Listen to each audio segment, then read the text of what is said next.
Hey, I'm Kylie, former NICU travel nurse and founder of Passports and Preemies, and you're listening to Clocked Out, Life Beyond the Bedside. This podcast is for nurses who are ready to ask, what else is out there for me? Each week, we dive into what it means to thrive as a nurse beyond the hospital walls through conversations about burnout, alternative careers, travel, financial freedom, and wellness. Whether you're deep in burnout or just craving more freedom, you're in the right place. It's time to redefine what life after clocking out really looks like. Well, you guys, this is my very first podcast recording since I think August 1st, 2023. And now here we are in 2025, almost 2 years. I did not plan to, nor did I expect to step away from my podcast for this long. I really like podcasting and I had full intentions to only take a few weeks off.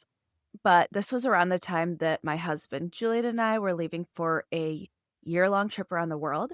So I was planning just to take a few weeks off and then restart the podcast when I arrived to Asia. But clearly that did not happen. And a few weeks turned into years, I guess. So I am glad for the break because I feel like I was able to really take a step back and envision where I wanted the future of this podcast to go. And I'm really excited about the rebrand and what's to come. Now is a good time to remind you that my DMs are always available if you have any feedback or you want to request any guests or episode topics. I also want to ask you today to please subscribe. This really helps me out and allows me to reach more nurses.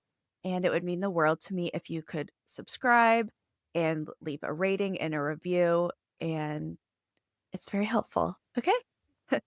Now, I think this episode, I just want to talk kind of about the rebrand, what you can expect in terms of this podcast moving forward.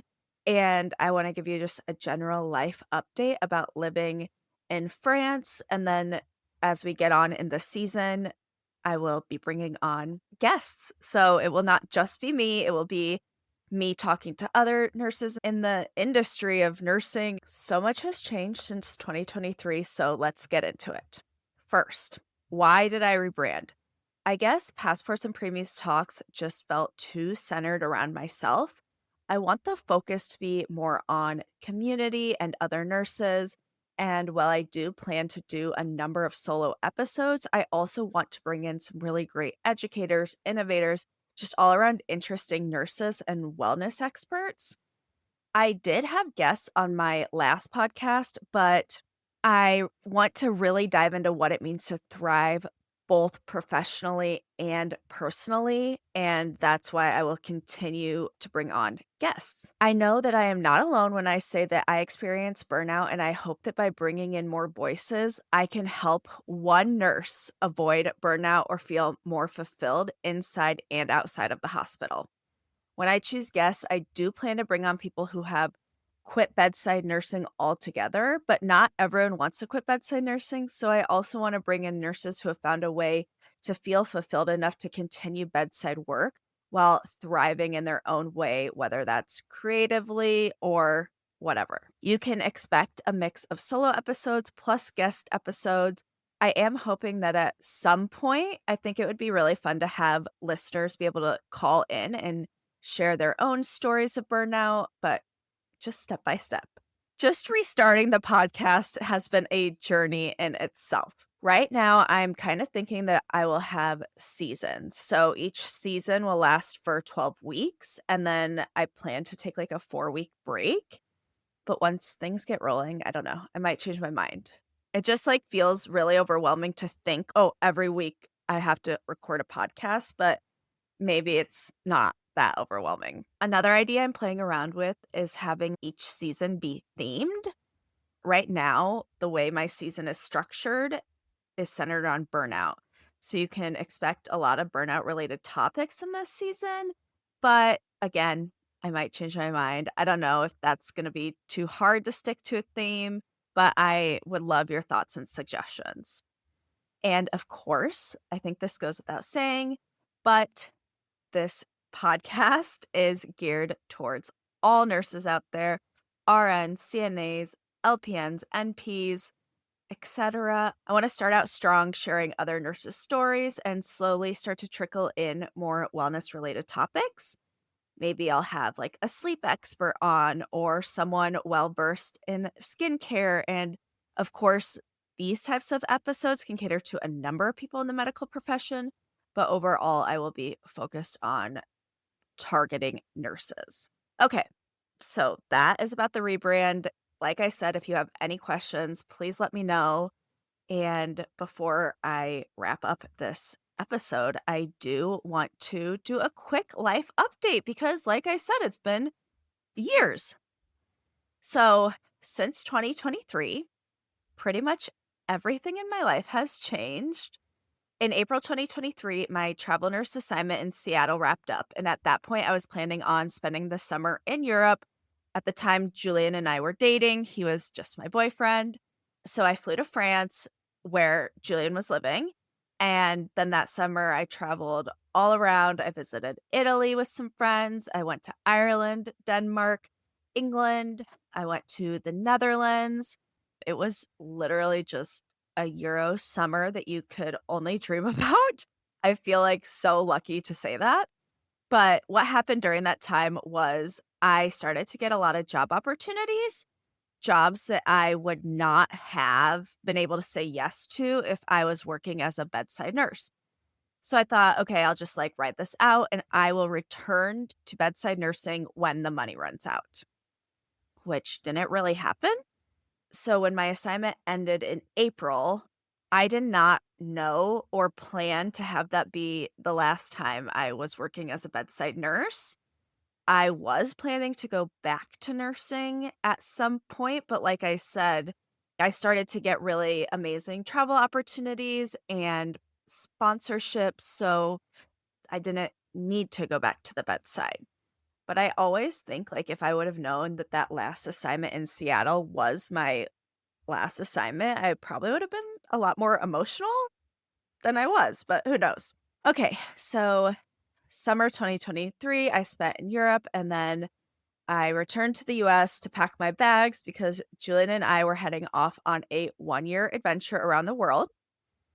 I had always told him, like, when we first started dating, he had this trip planned for a year.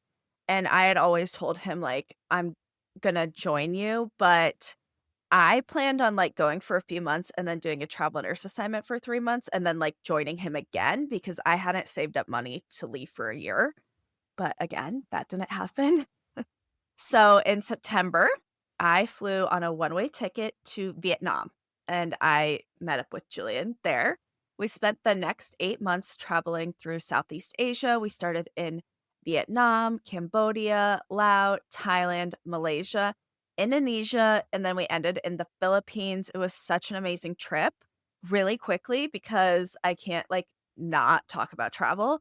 Off the top of my head, Thailand, hands down favorite country. If you can only go one place, go to Thailand. And Laos was for sure the most underrated. And I really would like to return to Laos. Okay. So we did this 8 months in Southeast Asia. It was so nice to spend so much time together because I think when you're in a long term relationship, part of me was I was always wondering, like, I knew I loved Julian, but do I love him so much because we're long distance? And, distance makes the heart grow fonder. And I wasn't around him so much. Is that why I loved him? At this point, we were kind of talking about marriage, and it was scary to think about getting married to somebody that we were in a long distance relationship. So this trip was really, really good for our relationship because we were together nonstop.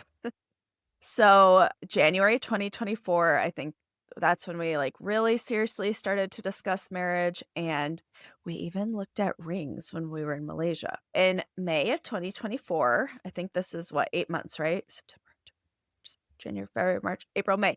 Oh my gosh, 9 months. Okay, so 9 months in Southeast Asia. I flew to Spain for a travel conference, and then my mom and I met in Scotland. We saw Taylor Swift. I surprised her with tickets. It was like the coolest surprise I have ever been able to like pull off, I guess. She was so confused. Like we were literally at the stadium and she was like, "Why are we at the stadium?" And I, like, told her we were going to dinner, and she's like, "Why would we be eating dinner at the stadium?" And then when I told her and she figured it out, she started crying, and anyways, it was a really cool surprise, incredible concert. Oh my gosh, I wish I could go back and do it again. So we did Taylor Swift, and then we did a 2-week road trip around Scotland, which was really fun. My mom and I always have the most fun together when we travel. Don't tell Julian, but sometimes I prefer to travel with my mom just because, like, she does whatever I want. She's the biggest cheerleader, and she's just really fun, and it's weird though, because she does not sleep, like, she's an Energizer bunny, and she never stops. Whenever she, like, comes and meets me in Europe, I'm like, "Do you need to take a nap before we go out for the day?" And she's like, "No, no, I shut my eyes on the airplane," and I don't know. I'm not like that, so it's weird. After we ended our trip in Scotland, I flew to Peru to meet back up with Julian. So when I left for Europe, Julian left to go to Peru because that's where his dad lives. Julian is half French, half Peruvian. So he actually, when he was 11 years old, they moved to Peru. And then when he turned, 18, he came back to France. Um, so his dad lives in Lima, and Julian went to go meet his dad in Lima, and then that's why I went to Peru to go meet his dad as well. It was really, really cool to see Peru from, like, a local's perspective, and it was my very first time ever in South America, and I have to tell you, the food in Peru is just phenomenal, and I did really venture out of my comfort zone when it came to food. For those animal lovers out there, you might wanna skip ahead a little bit, but I did try guinea pig. I had guinea pig tacos, and I have to say they were so good, I would totally eat them again. And then I also tried alpaca. It's a local specialty, I couldn't say no, but also I would not eat it again. It was it was like a mind thing, and I didn't think that it tasted, like, very good. So after what, 4 I think I was in Peru for, like, 4 weeks. That sounds about right. So we're in Peru, we did Lima, Cusco, Machu Picchu, and Arequipa, and then we ended our one-year trip around the world in the best place of all, Omaha, Nebraska, at my parents' house. It is really cute because Julian, like, loves Nebraska. I feel like he would move there in a heartbeat if I agreed, but I just don't wanna live there.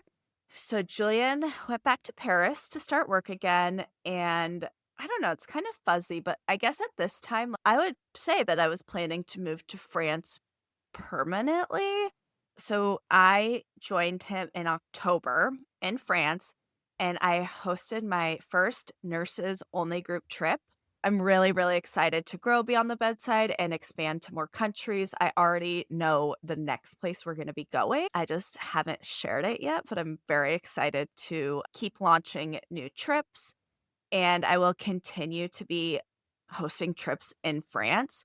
So if you have been thinking about coming, I really hope to see you. It's so much fun, and I love showing people my favorite country and just, like, getting to see people love Paris and France as much as I do. So make sure you're following Beyond the Bedside on Instagram and sign up for my email newsletter. I knew Julian would propose before I left to go back to the States, right? Like, I feel like that was kind of like something I requested, if you will. But it was also kind of fun because I don't have friends and family in France. I mean, besides like my mother in law. It was amazing to get engaged, but, like, I didn't feel like I had anyone to really share the excitement and joy with. So when I did go back to the United States, it was just really fun to be able to celebrate with friends and family. So we get married, come back to the United States. We had our courthouse wedding, but we're gonna do a more traditional, like, American style wedding, I guess. So I get my visa, and now I'm officially can be in France for 1 year without having to leave, which is nice. We have done so much traveling around France, which has been amazing.